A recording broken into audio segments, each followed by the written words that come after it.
Hello, it is Doug Cunnington here. I'm going to try and turn the microphone over. I think I have it flipped over on the wrong side here. And hopefully people can see and hear me. I'm from Niche Site Project. I'm the founder of Niche Site Project. And this is actually the webinar where I talk about how I founded the website. This is like super self-indulgent.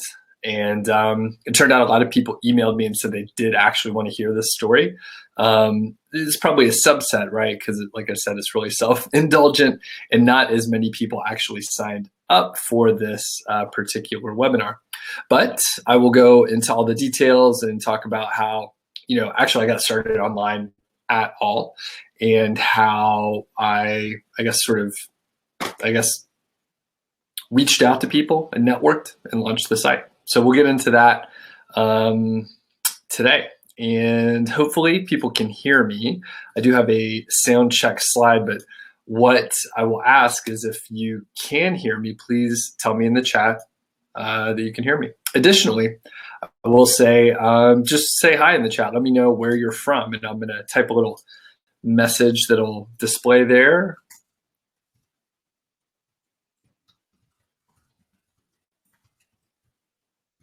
And hopefully in just a second, people will start saying, yes, I could hear you, Doug. Okay, Dami says, yeah, all sure. Leo, hey Leo, what's up? How you doing? Thanks for the email earlier. I saw that. Balahi, I think maybe I'm saying your name right. Welcome. And then Richard from Puerto Escondido, Mexico. Awesome. Very cool. Thanks for joining today. We'll get started in just a couple minutes here. So if you're just logging in, head over to the chat. Let me know where you're from. And I appreciate you joining today. And I'm Doug Cunnington, by the way, from Niche Site Project, and I'm talking about the founding of Niche Site Project. So it was kind of fun, like going through, the process of just remembering what I've been doing. So, and I think a few people expressed interest and/or they liked seeing like how I did some of my brainstorming and work. So I honestly just get a legal pad and just make notes. Sometimes I draw pictures, that'll make sense later. That's in the presentation. And then, that's pretty much it, like very straightforward. And the thing is, working on the laptop, sometimes it's super distracting, like stuff's popping up. Maybe I have to look something up on Facebook and then my feed is showing me all these interesting things that I want to see. So then I get off task. But if I just work on a legal pad, like at the kitchen table or with a laptop closed or something like that, I could really, generate my thoughts and work through it without getting distracted. I'm very easily distracted, apparently. Okay, Kyle, welcome from Hollister. Very cool.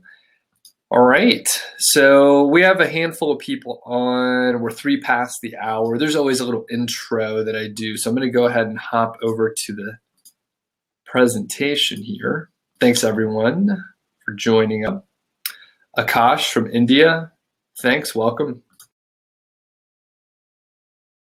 And let's see. Okay, so like I said, this is how I started Niche Site Project. It's really behind the scenes and totally self-indulgent, but some people do like to see this behind the scenes stuff. And here's the thing, right? So you can use the stuff that I'm telling you to, number one, launch your own internet marketing website, right? But it's also applicable to, niche sites or any other website that you have. Maybe you work for, a marketing company or something like that, or you work for yourself and you do SEO. Like you can use these same ideas either for yourself or clients. Everything sort of translates. That'll all become really clear as we move forward. So everyone confirmed that you could hear me, which is great. I'm Doug Cunnington, like I keep saying, founder of Niche Site Project. That's my dog and I. out near Yellowstone. So that's the Beartooth Pass in Wyoming. And I have been quoted or featured, or I posted a guest post, or I was on the podcast for these sites below. I was recently on Social Triggers, which is cool. That was really awesome. That was about my course called 5-Figure Niche Site. Coming out next week, by the way, coming out next week. And I've been on Genius Link recently. I had a pretty big guest post over on Empire Flippers. It came out last week. And I think a new podcast just came out called the Big Movement Podcast. I'll send out a link later, but I was on that. It just published yesterday. I heard Byron Ingram is the host there. So he pinged me yesterday, and I haven't had a chance to share it out yet. So if you get a chance, that's one of the most recent podcasts that I've been on. Okay, so just a question. I know we don't have a huge number of people in the crowd today. It looks like about just 10 from what I can see. So pretty light crowd. Who has an internet marketing blog already? And then you can just say in the chat, yes or no. And if you want to, I'm totally cool. If you want to share what your blog is, you could just type it in there and people could check it out. Or if you're interested in starting a blog someday, you could also say that. But like I said, feel free to type it in the chat here. It's fine with me. I do always point out this timeline here in these presentations just to give you a clear picture that everything is not awesome when you're working for yourself. In fact, I call this the niche site timeline. It's a roller coaster of sorts, but you'll see it for entrepreneurship or probably like fill in the blank, any sort of business that you run on your own. There's going to be problems.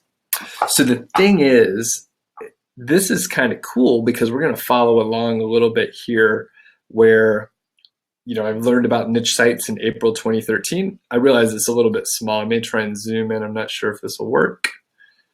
It is not. So this is April of 2013 where I learned about niche sites. And then I launched my first Amazon affiliate niche site in July 2013. Now, I don't usually go through this level of detail, but these dates will be important as I go through the narrative later on. All right. And then in December of 2013, my one niche site, my first Amazon affiliate site, made like $6,452 in December. And then by the end of January, it was penalized and earnings dropped to like $100. That was bad. I was very sad when I got that email. In April, after I regrouped a little bit, by the way, I was working full-time as a project manager this whole time, all the way up until 2015, this very low point, not that long ago. And in April of 2014, I launched 5 new niche sites, and also my house was foreclosed on, which is a whole other story for maybe some other day. But I started new sites. A lot of those were associated with a case study. And then, all 5 of them were penalized by September. A lot of other people went down in that period of time as well. I was, hanging around with some PBNers that sort of got me into trouble. And, and me too, right? I got myself into trouble, but we all got penalized, basically. And then in 2014, I launched a new site, October of 2014. And eventually, it's the site that's making everything go well. In December of last year, just a few months back, I made it made just short of 15,000. I have some other projects on the side too that aren't noted here. So back to the chat, I do see a couple people do have internet marketing blogs. So Richard has a fitness blog, everymanfit.com, and then Balahi, I'm not sure if I'm pronouncing your name right, but I'll just assume that, has Money Blogger with, looks like 1G there. So if people in the crowd want to check out those sites, go check it out, sign up for their email list, whatever. So maybe you'll get some ideas, Richard and Balaha. Hopefully you'll learn something that you could try. Okay, so Q&A is at the end. I will take a look every now and then at the chat, but a lot of times it distracts me a little bit. So like I said, I'm pretty distractible. So there's a decent number of slides, and I'm going to try to, get through the information without going into too many tangents. And actually, if you do have questions, I will pause pretty frequently because one, I have a little bit of a cold and my throat hurts, so I'll get a sip of water. But I definitely encourage you, even though the Q&A is at the end, if you have a question in the middle, please ask it, because that'll sort of help this presentation be a little more dynamic instead of me just, talking about myself the whole time.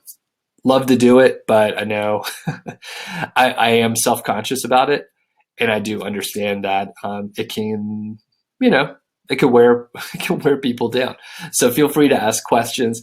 If you see something that doesn't make sense, ask me about it. Or if you want to press me on something that I said, definitely challenge me. It certainly makes it more interesting if I have to, defend a position or describe something in more detail. All right. Again, this is the Orangeettore story. It's like Behind the Music. Anybody watch Behind the Music? Remember that? It was on VH1. It was like, when bands sort of went out of control and their rise and fall. Hopefully this won't be that dramatic, but okay. So a couple of things that have been like the guiding force. There's two main ones. So be nice, right? Not earth-shattering or anything, but a lot of people forget it, and I can describe a couple of details, right? So be nice. So I try to be nice, and I try to, let my actions sort of represent what I'm trying to do, in that, I'm friendly to other bloggers, which is super helpful. And I usually try and offer something before I ask for it. And the reason why I'm mentioning it is because I get pitched at this point. I get pitched all the time. I get an email from someone who obviously doesn't read Niche Site Project or even know me or know people that know me. They send me an email and they say, hey, I want to do a guest post on your site, or hey, I have this product. Do you want to sell it? There's an affiliate program. And there's no relationship building. I don't know who it is. I don't know if the product is any good or not. And they're just not very nice. They're just coming in and asking for something. So, at this point, I could be a little selective. And you know what? I always could have been more selective. But a lot of times you feel like, hey, I just need to take advantage of this opportunity while it's here. But it turns out there's more opportunities than you could ever take advantage of. Most of them will probably work okay. But, you just have to, pick the ones you want to pursue. So the overall thing is be nice. I usually try and, lead my actions by being nice, and it's worked out well. You'll see as I go on how this is sort of, guided specific ways that I networked and got things done. Next, do what you say you will do. So this is, for yourself. It's for other people. And it really pays off. So for example, I know a lot of people are into niche sites. So, if you're saying, hey, I want to build a niche site and I want to publish 50 posts in 6 months or something like that. If you just do what you say you're going to do, you're probably going to be successful. The thing is, most people don't do what they say they're going to do. They just say, hey, it'd be great to make, X amount of money. So-and-so, they have more time than me, or they have, more technical skills than I do, or whatever. There's always some excuse. And the thing is, if you figure out how to do the things that you say you're going to do, you'll probably be successful. The timeline is as long as you want it to be. There's no rush.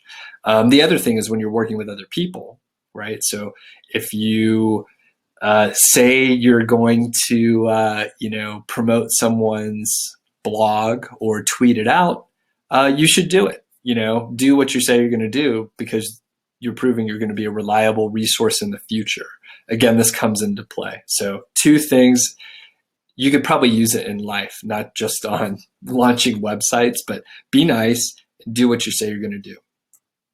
Okay, so when I first got started, this was literally almost 4 years ago. Is that right? 2013. So 4 years ago. Before that, I did not know. I never even heard of a niche site. I didn't know what WordPress was. I literally knew nothing about internet marketing at all. In fact, a few people may have heard this story before, but I'm big into home brewing beer, and I'm like a high-ranking certified beer judge. It's like the nerdy aspect of drinking beer, and I'm really into it. And I started home brewing in like 2007, and that was right when podcasts were kind of taking off a little bit more. So as soon as I heard about home brewing of beer, I like got into these podcasts about brewing beer. So I listened to literally hundreds of hours and hundreds of episodes, maybe even thousands of hours. I'm pretty sure it could be in the thousands and hundreds of episodes, right? So I was super into homebrewing. And then I reached like a saturation point. I got burned out. I needed a little bit of a break on the brewing stuff. And I came across Smart Passive Income. So I just, was just randomly browsing the categories on the podcast app.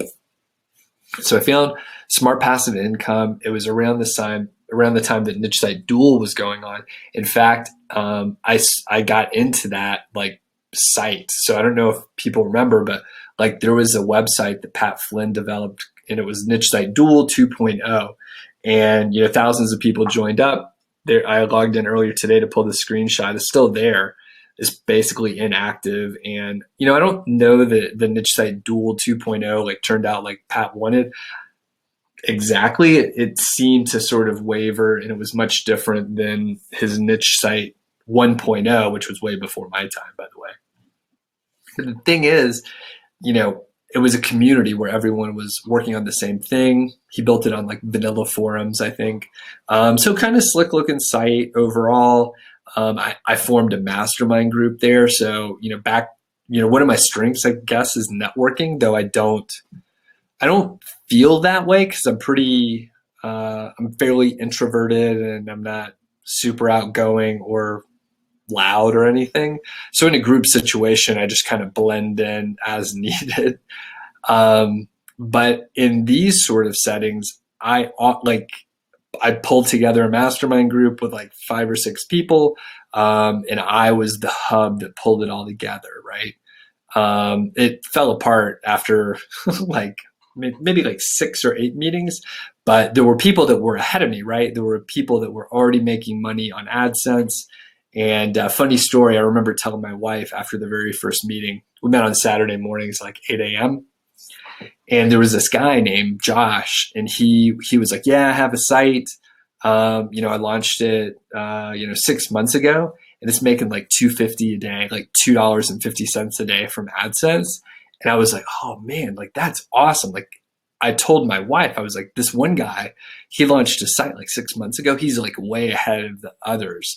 And he's pulling in, 250, so 60. So he's making, a little under $100 a month, if I'm doing my math right. So he's doing he's making money online, and it was amazing to me, right? That was the first person that I knew that I talked to that was actually making money online. Crazy.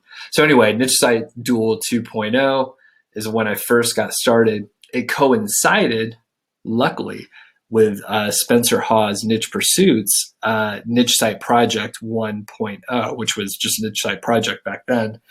I, of course, launched my site taking that name. So thank you, Spencer. I know you're not watching or anything, but I have thanked him in the past. And, he's sort of teased me about taking that name, but it's a good name. In fact, it was like someone's URL at one point for a short time. I think they squatted on it. So this was my first exposure to Amazon sites, Amazon affiliate sites, of course.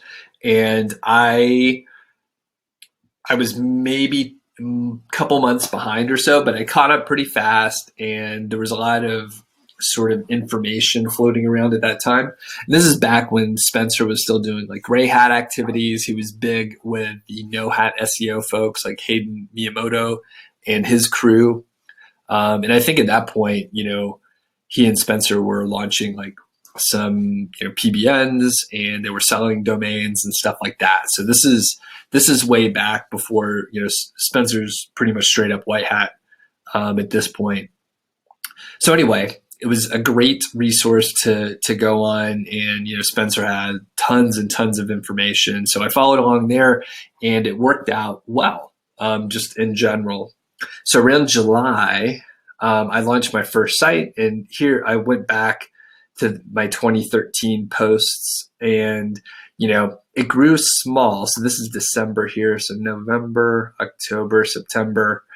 And I launched the site, and this is August, of course. I made $21, but I launched the site in July 14th is when I bought the domain. I don't know why I remember that, but July 14th is when I bought the domain.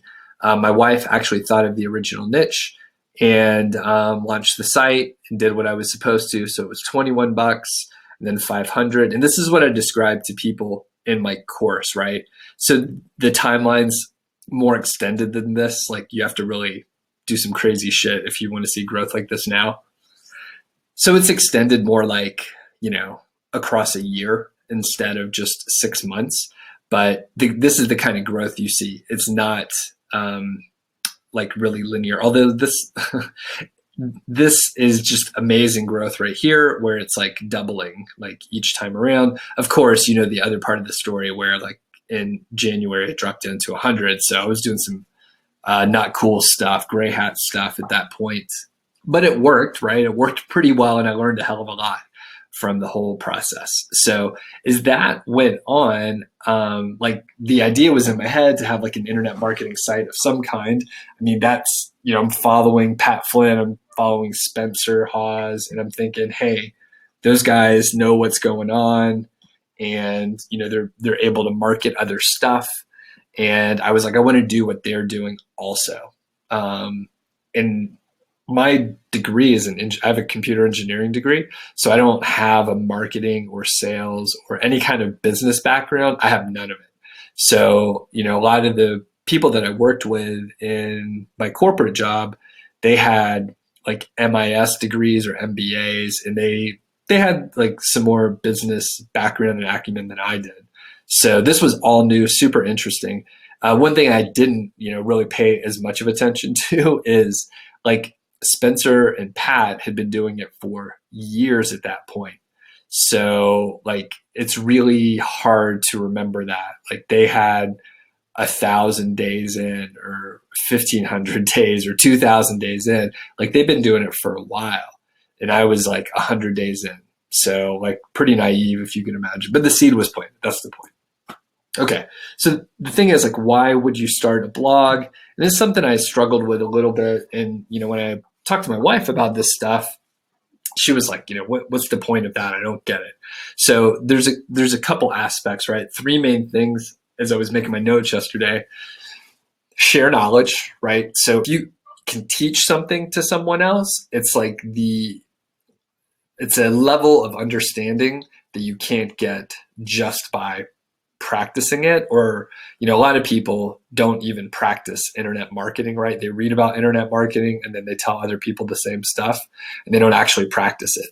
But if you learn it, read it, and then practice it, and then teach someone how to do it, like, you have some mastery over that area. And it may sound a little crazy, but if people in the audience have taught before, like, you understand this. Like, you have to dissect it and go from, you have to reverse engineer is the word I'm looking for. You have to reverse engineer like what you're teaching. The other part is accountability. A lot of these blog posts that I do are around case studies. They're the most interesting. They're the hardest for people to write, because there's no, I can't read about it and then talk about someone else's stuff and have much credibility. So you have to, write about your own case studies. Huge amount of credibility and accountability by talking to my audience. I can't just quit, right? I'll look like a fool. So, great example is the 500K case study. I think hopefully, the people in in the chat have been able to take a look at a few of the posts, but like that is going to be, I'll tell you now, it's going to be a bit of a disaster. So, I mean, it'll work out in the end and it'll be fine, but it's not going to be what I thought it was going to be. And then the third part, why start a blog? To sell something. So I wrote it third, but I mean, really, that's the main thing. I'll be honest with you, right? So any internet marketer is not just doing it to be like super nice. Of course, I want to go back to the first point. You do want to be nice and you want to do what you're going to say you're going to do, but I want to sell something that helps people, right? So no one will continue to buy things that I sell if they're not helpful. And you know, at the end of the day, it takes a lot of time to run Niche Site Project and to write this content, to do the videos and all the other stuff, to do this webinar that I'm doing for free. I've been doing like, this is the 12th one this year. So all this stuff, it takes a lot of time. And at the end of the day, I do want to be paid back in some fashion, right? So selling something is the easiest way to quantify that. And that's just the way it is. You know, it sounds selfish and stuff like that, but I mean, I assume most people that are trying to start a niche site, like you're doing it to make some money. So we can all be adults about it. Okay. Next, I did have to figure out a differentiator because there's tons of people that start blogs that is really kind of boring, right? They just write about stuff and they're regurgitating other material and it's not super interesting or helpful. So my differentiator was project management. So it actually took me a pretty long time to think of that. Like at least a month or 6 weeks, like trying to come up with an angle that was interesting. But it turns out that my project management experience is fairly rare. I have to cough. Hold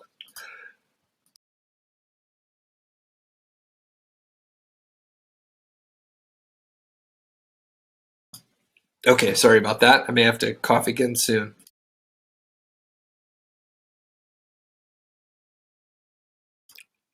So it turns out that project management is a pretty rare skill, especially in the internet marketing area. So additionally, I brought like management consulting experience, also fairly rare, especially in internet marketing. I mean, people that do management consulting usually make pretty decent money, so they don't often change industries for no good reason. So it sort of brings organization to exactly what is very confusing about internet marketing. Like I said, I did follow a couple, like the first Niche Site Project by Spencer. Tons of information, super hard to go through and figure out like what's the right thing to do.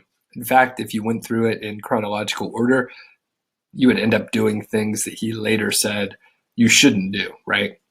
Because you learn along the way. So it's that sort of like confusion that's out there that made me think organizing information in a project management way would be helpful.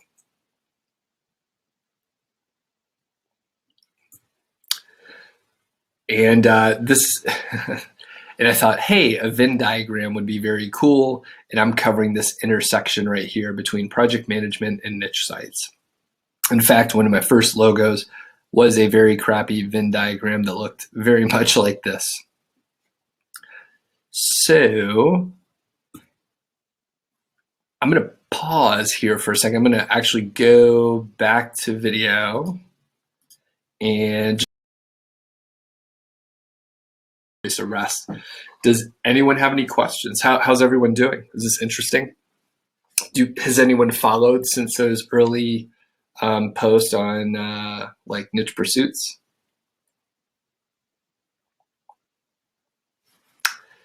Like I said, I caught a little cold, so I'll try not to talk so loud. I don't need to yell here. All right. Any questions?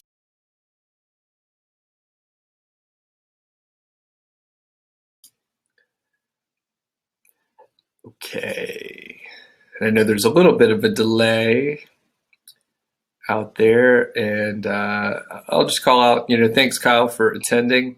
And Tadage, Thanks, Brad, Leo, of course, Joel, Dami, Steph, Dimitri, Philip, Balahi, Richard, Akash, and 555. Thanks everyone for coming today. All right, so I don't see any questions, so I'll proceed, and I'll assume that everyone's having a blast and it's super interesting.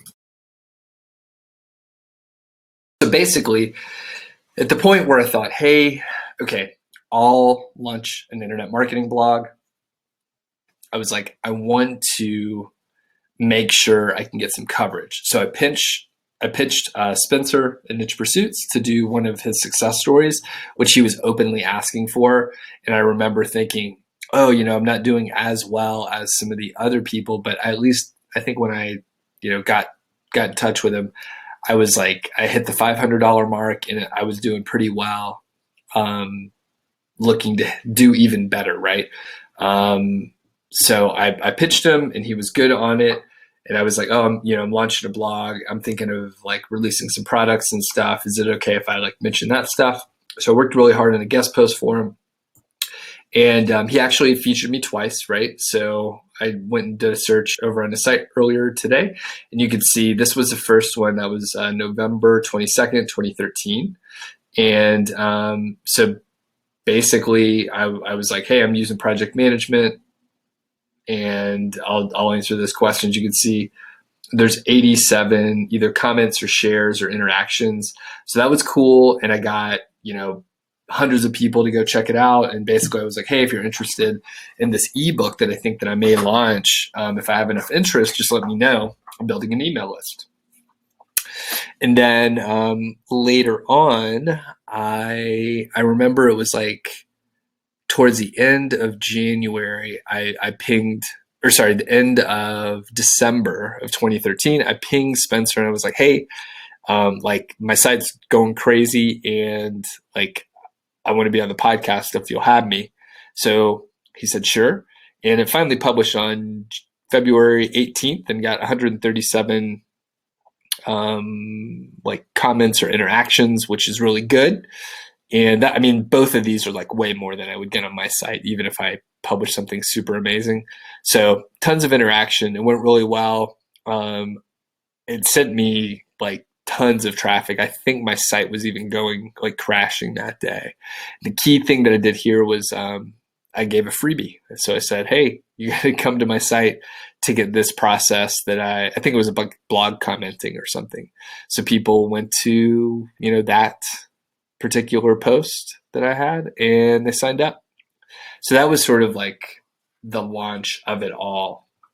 Now, I did mention the networking that I did, and I think this is a unique thing, right? So if you haven't been paying attention, pay attention now.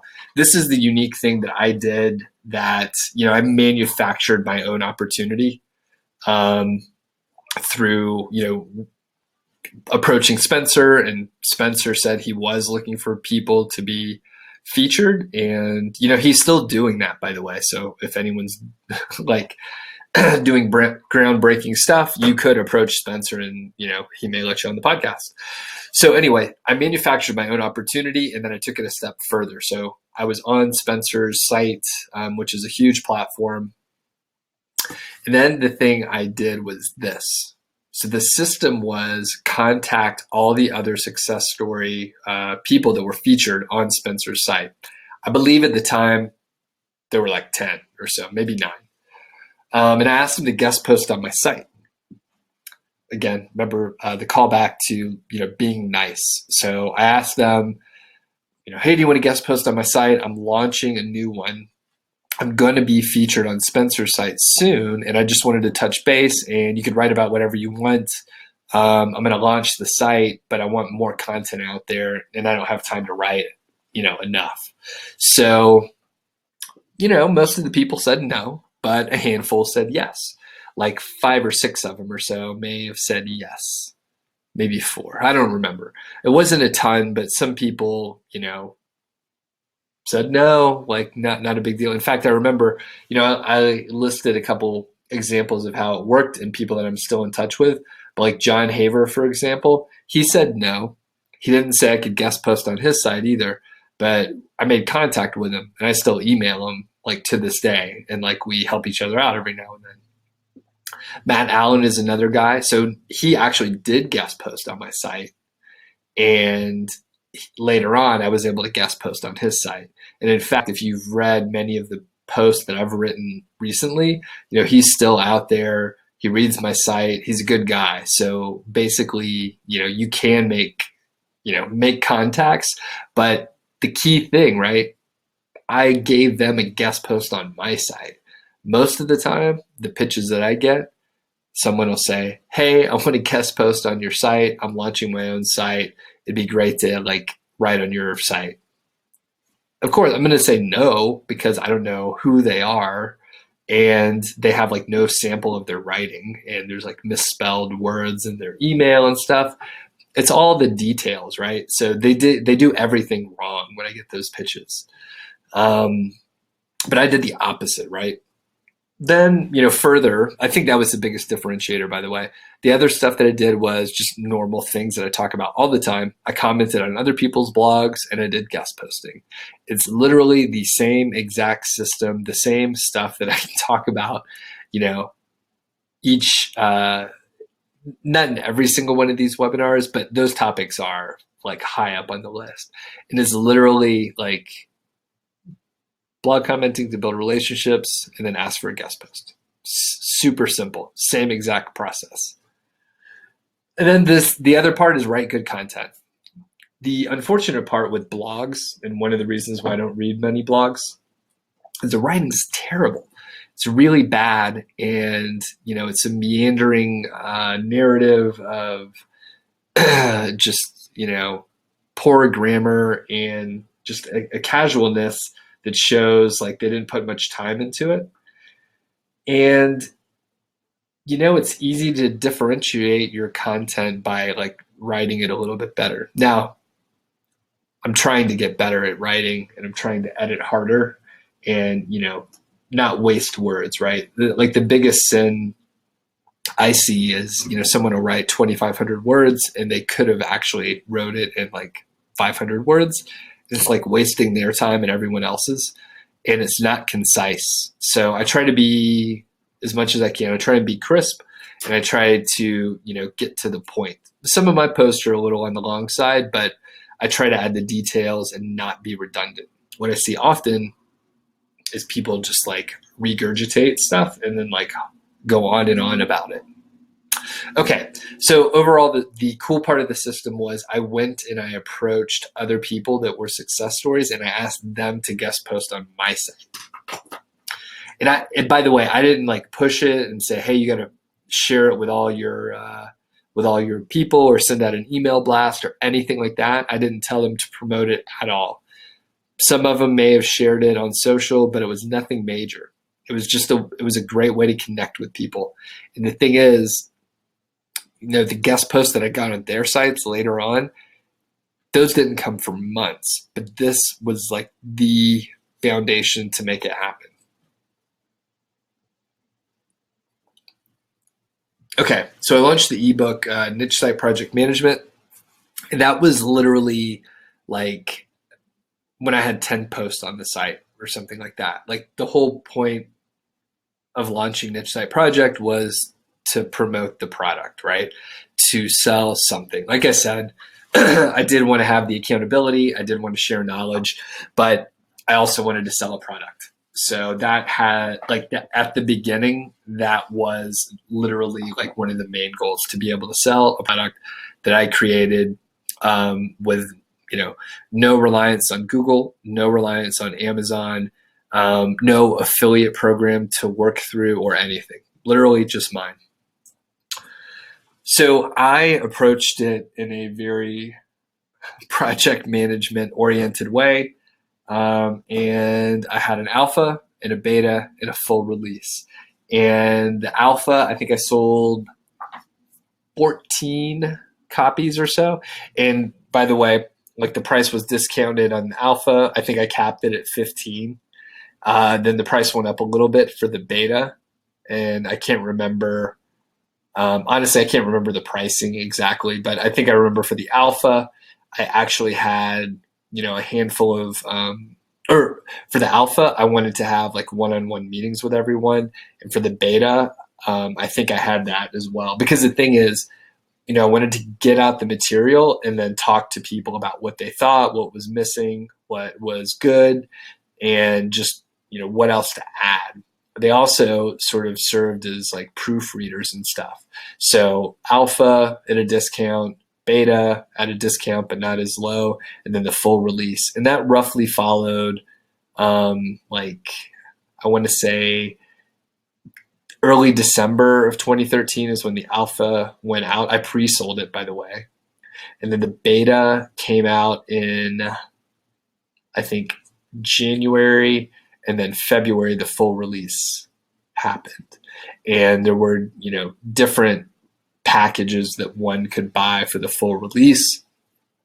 But overall, it was an iterative process where I, got it out as quickly as I could, got feedback, updated it, got more feedback, and then updated it. And then I was able to just have an evergreen, book out there to sell. And this was, early 2014.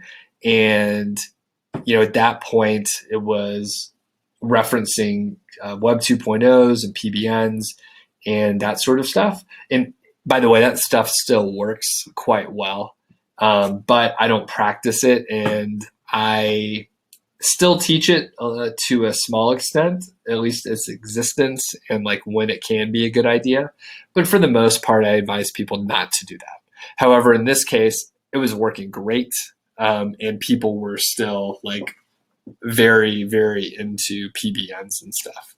So anyway, I released the book, and it went pretty well. I can't remember, I didn't look it up, but I can't remember exactly how many copies it sold as it went through. Like I said, about 14 here for the alpha, and then maybe about the same number for the beta. And I'm just off the top of my head, I think maybe the whole like book product maybe made about 10K in 2014. Don't quote me on it, but it was in that ballpark. So it was a decent chunk of work, way up front. Like most of the work happened in like November of 2013, and then most of the money was made like after that. But big thing is like I own the whole supply chain. I own the whole thing. I sold it on eJunkie, which is kind of older. It's one of the ancient software products for that sort of product sales and distribution. Gumroad is actually like a little bit sexier of a solution these days, but they serve the same purpose overall. So launched it on eJunkie, and I think, that service only costs like $5 a month, super cheap.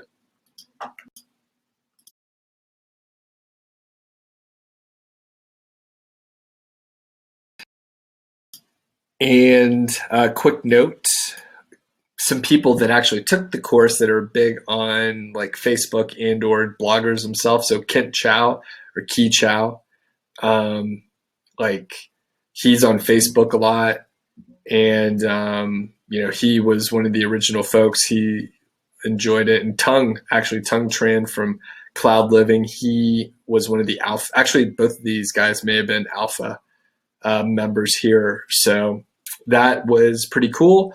And, I was able to, coach and talk to each of them one-on-one. All right. And then later on, right, so I let the book just stay out there, and just every now and then I would get a sale, and it was okay, but I wasn't pushing it as hard at that point in time. And you may remember from the timeline, I wasn't actually doing awesome with niche sites. So it was kind of like, I felt the imposter syndrome that you hear about. I mean, I feel it now still, even though I have sites doing really well. But the thing is, like back then, I still had the information and I knew it worked. I had students that were making money and doing well. And, I just didn't quite know what to do, like if I should keep selling it or what. So I just never marketed it hard. And I released a video course in the summer of 2015. You know what? I think it was actually the summer of 2014. I take that back. So it must have been the summer of 2014 there. So at that point, I basically moved the book over to like a slide format, much like you're seeing here, and I just talked over slides. So, in full disclosure, it wasn't the greatest product, especially when you compare that product to what I have now for Five Figure Niche Site. Five Figure Niche Site is like a whole other level where I talked to the video. It was very deliberately put together. And this video course here was really like the book on tape. And it did well. Again, people wanted to have interaction with me and they wanted to learn what I was doing and what other people were doing. So I'll get into the mistakes now, and I'm going to cough again for a moment.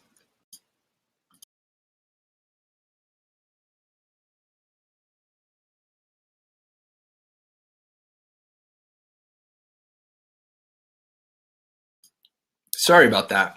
This cold, it's really getting me. Okay, so some of the mistakes. Not being consistent. And you hear about people saying, oh, you need to publish every week. I don't think you have to publish every week. I think you have to, publish when you say you're going to publish.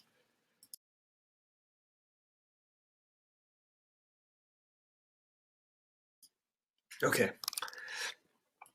Still coughing over here, folks. Sorry about that.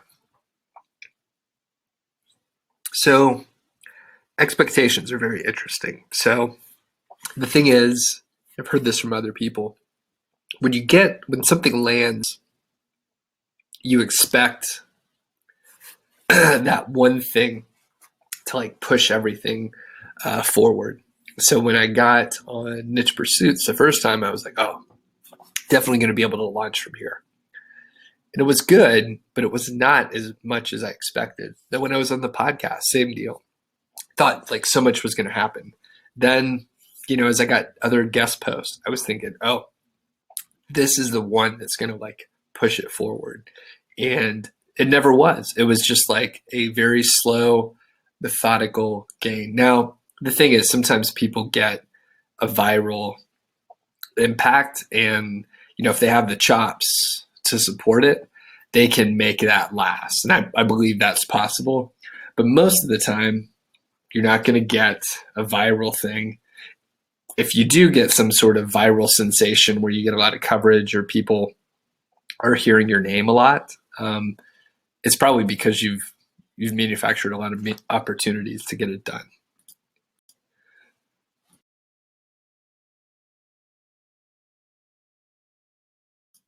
Okay, I'm going to have to cough for a minute, so I'm just going to take a 1-minute break. I'll be right back.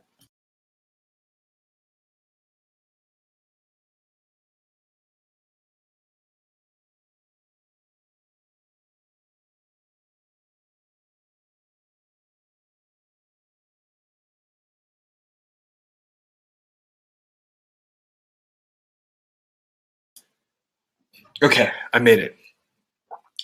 I think I'm okay for a few minutes. Sorry about that. All right. So the third part is, like I said, when I started, probably super naive, but you never know until you get into it. So expecting anything to go as planned. And basically that just means things are going to go wrong. And if you are expecting or planning on the best case scenario for anything, it's going to screw up your plans. So you sort of have to build in the expectation of, things going slower than you expect. So a real life example being like, if you're heading to the mall or something and the traffic, it's sort of hard to predict, but you can make it to the mall in the best case scenario in 15 minutes or so. If you always think that you're going to be able to make it to the mall in 15 minutes, most of the time you're going to be disappointed. It's going to take you a little longer. You're going to get caught in traffic, or maybe it'll there'll be some construction or something like that. The point being, with a website and launching a website, things often go way slower than you think or hope. And number 4 is trying to do too much. So I alluded to it earlier just a bit with, there's always opportunities coming up. People are pitching you, hey, I'm offering this service. You could be an affiliate. All you have to do is like send out some of these emails. And I did that quite a bit, but number 1, it didn't feel that great, like pushing those kind of products.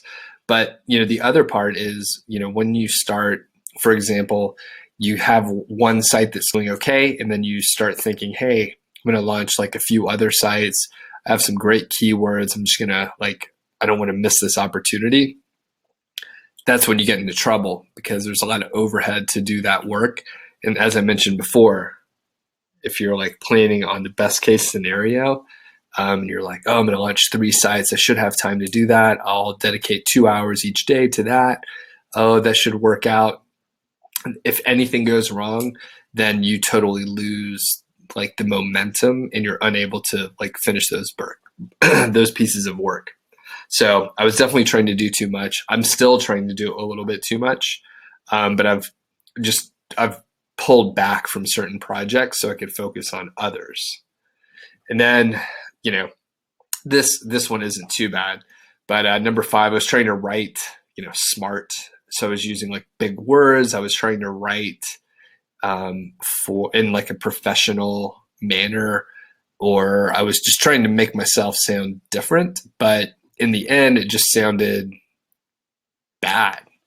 It wasn't how I talked, and it wasn't how like internet marketing blogs are written. So once I sort of found my voice, things started to get a little bit better. But I think, I think like the main thing, like if I would have been consistent from, 4 years ago until today, like I would have growth would have been more consistent on the blog in general. So the thing is, when people tell me they want to start a course, or they want to start a blog rather, for both cases actually, but if someone's like, hey, I want to start a blog, I tell them, don't do it. Like it's way more work than you think it's going to be, because, this consistency and like being able to produce the content is no joke, right? If you want to do a good job, it's going to take you a pretty decent amount of time. It's going to take like half your time. If you're trying to do like niche sites and you want to have a niche site blog like mine, it's going to take you quite a bit of time to write the content. Even if you're a fast typer and a fast writer, and I've heard all the reasons why it's not going to take you as long as it takes me, but it takes a lot.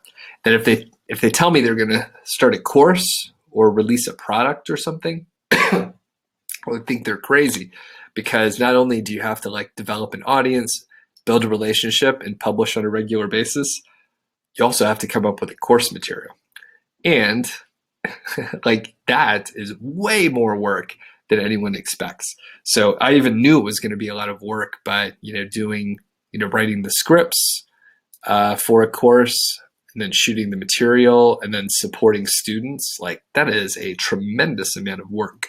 So, again, I mentioned when you see people that are on their 1,000th day of working on courses, or maybe they're even further in. One of my mentors, for example, Derek Halpern, he launches, or he has several info products and courses, and he's been working on social triggers since like 2011 or so. But even before that, like 5 years before that, he was a skilled marketer and had blogs. So he's several years in. So it's really hard to sort of compare yourself or think that you'll be anywhere close to those kind of results. So anyway, the point is, I was trying to do too much. A lot of people try to do too much and they don't figure it out until, they're not making progress. And that's kind of what happened to me. I was stagnant in certain areas. Okay, what went well? Let's talk about that part. So networking. like I said, I didn't think I was that good of a networker, but apparently I have like a knack for just organizing people and getting them to talk. So it's happened time and time again. Like actually, when I thought back to my study groups in college, I would actually sort of be the hub and like pull people together to, do the study groups. I was never the smartest person. And that's another trend that I realized. I always pull in people smarter than me, which is kind of a great thing to do. And later on, I actually, one of the reasons that my sites were penalized is because I sort of pulled together a shared PBN with some like big name folks. So like I was able to network and essentially have like a small PBN mastermind with about 5 other really smart, well accomplished people, some of which most likely. So that, just further, networking is super important. And if you could do that well, you could have connections like all over the place. So next is, I said I wasn't writing that well in the beginning, but after a while, I started improving my content. And actually, one of the biggest things is like just doing consistent posts.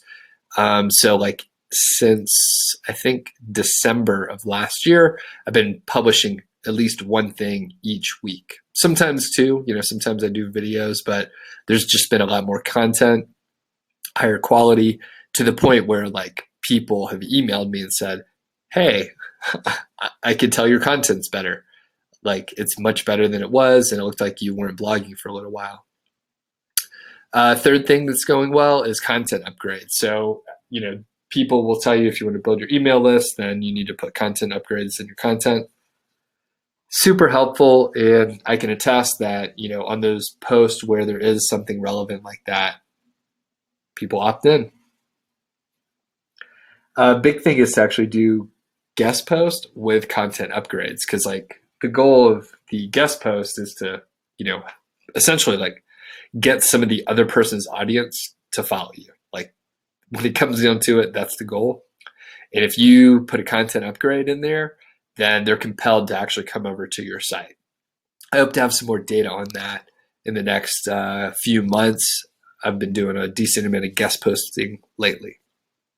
Number 4, webinars. So I started those in January after talking to one of my mastermind partners. She said, in one of her other mastermind groups, that one of her peers was essentially doing several webinars, and then she actually packaged them up and sold them later, which is an interesting idea.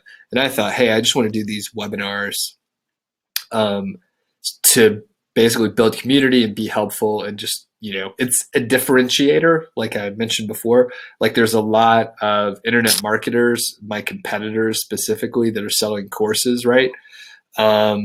They can't do this, or they don't do a good job with it.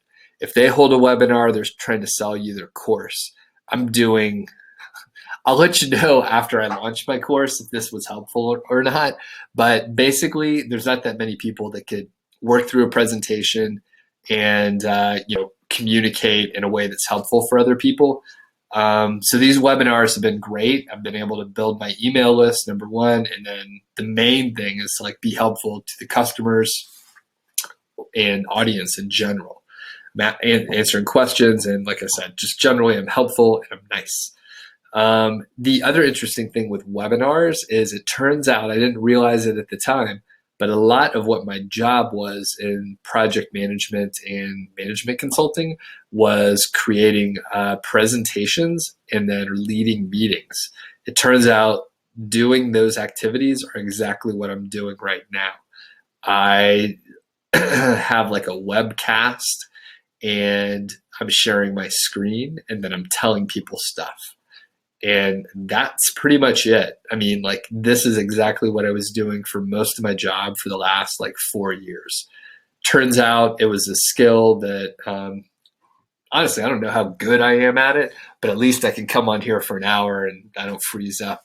Some people have a hard time with it. And fifth, it's perseverance, persistence, and flexibility, right? So, like, as I mentioned, everything is growing slower than I expected. Nothing is going as planned. So you have to just kind of roll with the punches and go with it. Test different stuff, see what works, and then be flexible and, I guess be flexible to try other stuff because, like I said, things are not always going to work out like you hope. So you just have to keep going and figure out what will work. And I see Leo ask a question, define content upgrade. Is that making existing content better or something else? It's something else. So the content upgrade here is, for example, there was a post that I did for Genius Link on their blog, and it was like 16 or 17 ways to improve your Amazon affiliate earnings. The content upgrade is something that like upgrades that content, but you can't get it unless you opt in. That content upgrade was a checklist. And basically, I just created a PDF with a list of those 16 things, and it was one page. So the content upgrade is like it's a specific kind of lead magnet that it improves the content or adds to it, adds some value in some way. Hey, Gary, I see you're late, but no worries. You can catch the replay.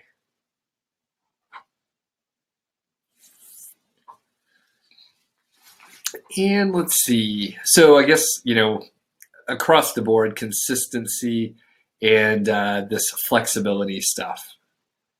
All right. And Richard, yeah, thanks for attending. I see you got to go. And right now, I'm going into the right now section. So I'm going to pause again and get some water here.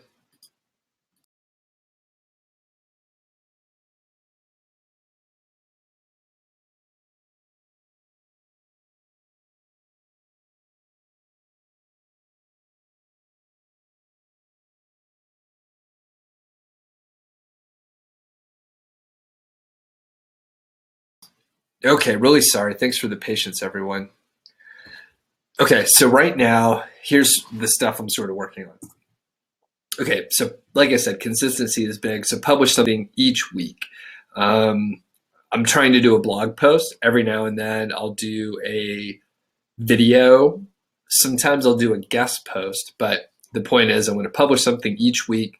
And honestly, I'm publishing 2 things on most weeks. Not always, but most of the time that's how it's working out. And it seems to be good. Like I said, people are enjoying the content right now.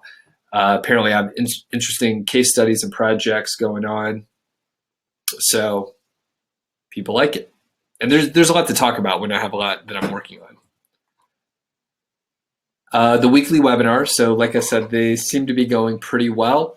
People like them. There's some weeks where, there's 50 people on, and it depends on the topic and, when I sort of reach out to Facebook groups to let people know. But, overall, it seems to be like going really well. And I think people like it. Everyone seems pretty happy that I'm doing them, just in the chat and the feedback that I get via email.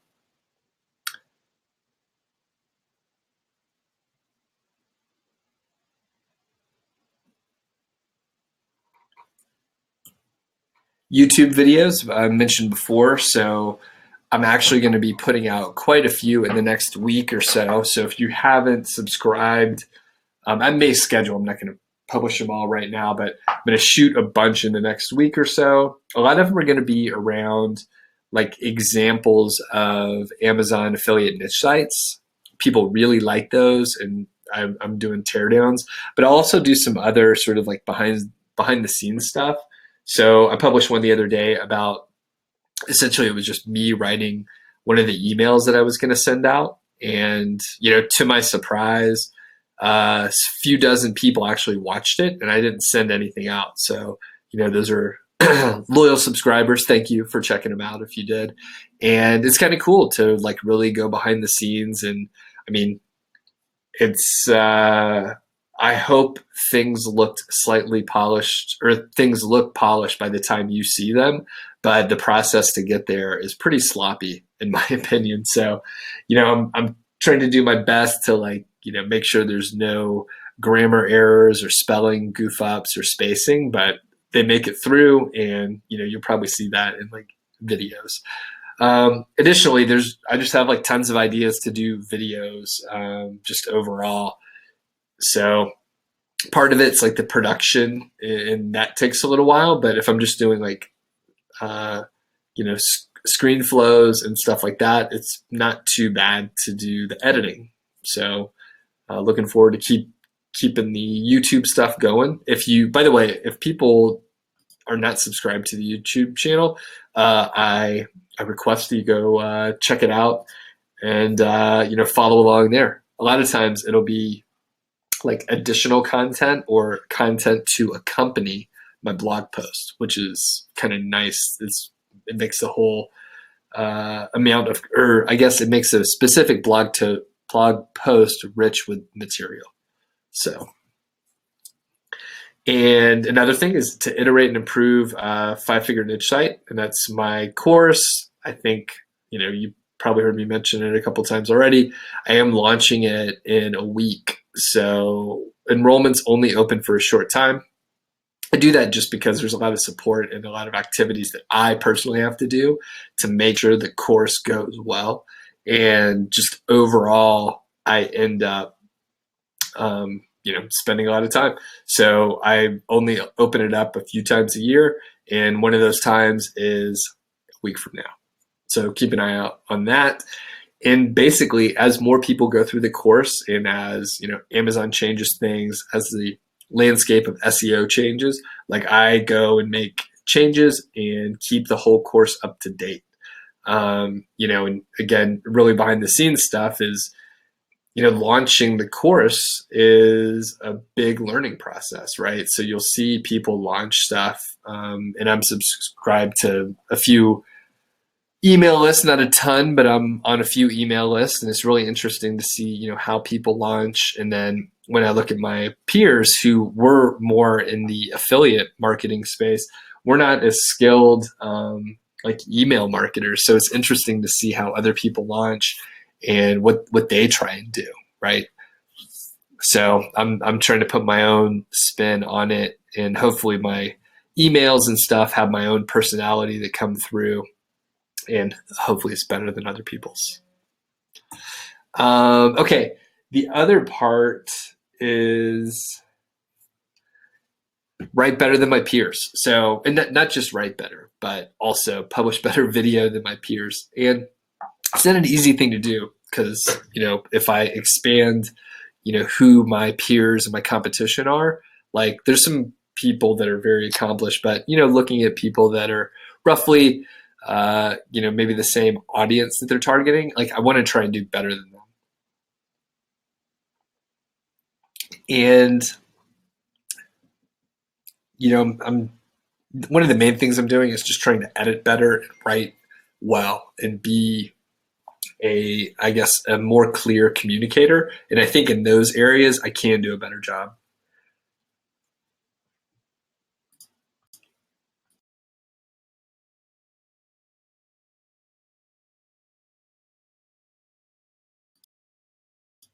Okay. And then I think the last thing I wrote on here was to say no to almost everything. I'm not doing as good of a job on that as I should, but as I wrote this slide out earlier, I was thinking, hey, I just thought of like one or two things that I actually should say no to.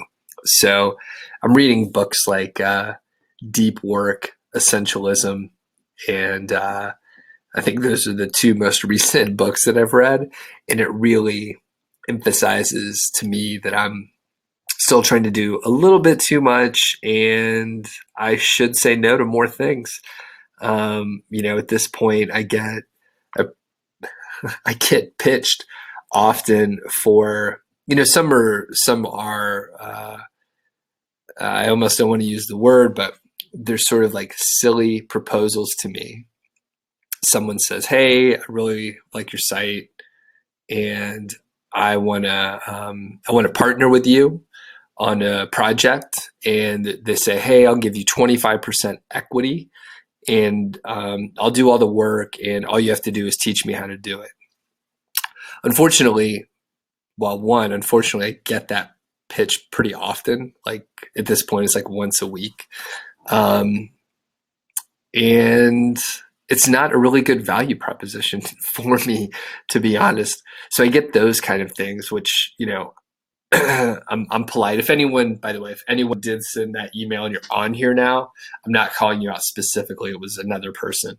But the point is, like, that takes a lot of effort, right? To coach someone how to build a site when they basically have like no baseline knowledge on what to do. And really, I think what they're trying to get the course for free, which is a noble thing, that, they're throwing it out there. But there are other opportunities where, someone's like, hey, I want to partner with you. I have an audience and I want to partner with you on X.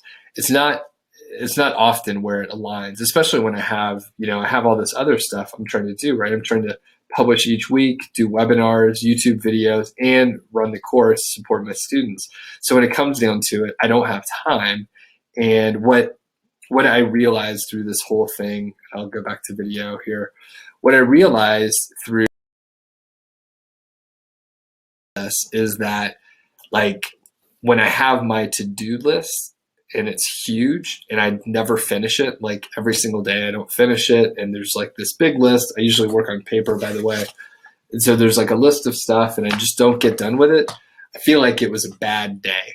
So what I realized is, well, if I put less stuff on that list and I accomplish what I hope I can accomplish, then I feel good. So the less stuff that I'm trying to do, the better everything else is. So that's kind of like what that last slide is like, turns out most stuff I don't need to do. I can not do it and everything's fine. So I'm trying to remember that and actually, like, in a very like real way, say no to many, many things. So it's hard to do sometimes because, you don't want to disappoint people, but sometimes, like, that's not in your best interest. So, okay, we're on the Q&A. I'm on the Q&A slide, but you can't see it. So any questions out there? Any questions on, like, starting a internet marketing blog or blogs in general?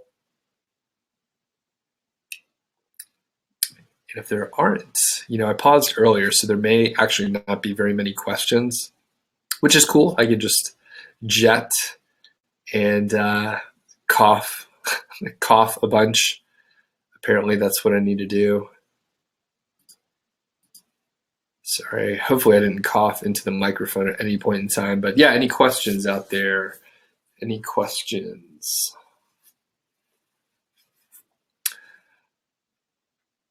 Dami asked, have you only done Amazon sites? Any AdSense? Yeah, basically only Amazon sites. I had one AdSense site. It was my very first one, but I made like $30 from it. So basically only Amazon sites. Steph asked, so you outsource your writing to affiliate sites? Correct, but I write for my own site. Correct. I write all my own material for Niche Site Project.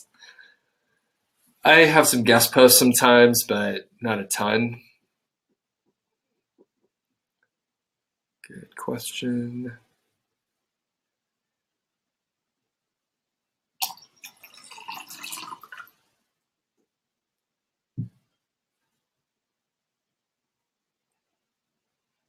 Okay, and quick note. So I'll answer just a couple of the affiliate site questions, but if you could make your questions specific to the topic today, that would be best. But I'll answer everybody's question though. Okay, Kyle asked, what are the easiest types of posts to promote Amazon affiliate products? Top 10 list posts? No, I don't think so, Kyle. Go to basically Niche Site Project, find the Start Here thing, and there's like the perfect Amazon review. So find the perfect Amazon review on my site, and that'll show you like the template. Those are the things. That's how you want to write it. Oh, sorry, I hit the laptop stand there. Additionally, I did a whole webinar on the perfect Amazon affiliate review. So if you go to my YouTube channel, you should be able to, look through my webinars, the live streamed material, and then find that one. And you talked about the easiest ones to promote. I'm assuming you mean the best ones to write. If you're talking about some other kind of promotion, let me know, because I'm not 100% sure. And Charmaine says, "Hi, I'm digressing a bit." Yeah, this is way out of left field. Just out of curiosity, is there a reason why you use the 250 search volume? And for everyone's reference, Charmaine is asking about the 250 search volume for the keyword golden ratio. It's a bit arbitrary, right? So I don't have full data, experimental data, but basically 250 works. And if you go to a higher volume, it doesn't work. So 250 is basically you use the KGR, the keyword golden ratio. You can publish your content. It will rank probably in the top 20 in like one day. So if you go higher, it may not be the same result. You can still rank well. In fact, you may still be in the top 3, but if you go over 250, it's a little inconsistent. Okay. Balaha says, Balahi says, where can I find better content writers? Well, you know what? I go to Upwork. So you should be able to find excellent writers on Upwork for whatever you're looking for. If you need better writers, all you need to do is pay them more money. So simple solution. Now, that's a bit of a smart answer. And the other thing is, I don't know where you're getting your writers now. So if you're not going to, or if you're using Upwork now and they're not good, then you probably need to pay them more, or you need to give them better instructions. So where are you getting your writers right now? And then Dami asked, did you have any doubters when you first started online marketing? How did you handle them? You know what? Not really when I first started. Because like I came out of the gates with like a positive result, right? So I had like results that one couldn't argue with, and I was on like Spencer's site, so I had like the social proof that like Spencer was like, "Hey, Doug's for real," so that helped a lot. But now I get more, doubters, and essentially, actually, here's a good example. If you go to my latest blog post, you'll see it's actually like friendly doubters, right? So it's super easy to criticize someone who's doing something. So if you look at the comments, and it's the 500K case study part 6, and I talk about the expenses. So essentially, I'll summarize it really quick. I invested about $7,000, and I've made like tens of thousands of dollars on the back end of that. Huge ROI in a very clear way. Additionally, I've also added value to the site just in general through that increase in revenue. But if you look at the comments, people are like, "Oh, you know what? I think you may have made a mistake because I would have done X, Y, and Z." It turns out they haven't done anything, and they're not even in a position to test what their theory is. So all I can do is they could be right, but I can't second guess my own actions, right? So in that specific case, you know what? Go back to one of the early slides.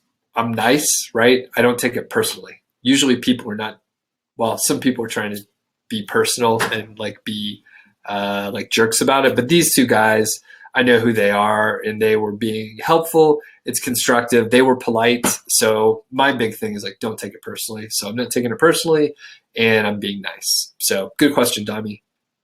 Kyle says, thanks. Cool. All right. Any other questions out there? Balahi, did I answer your question about writers?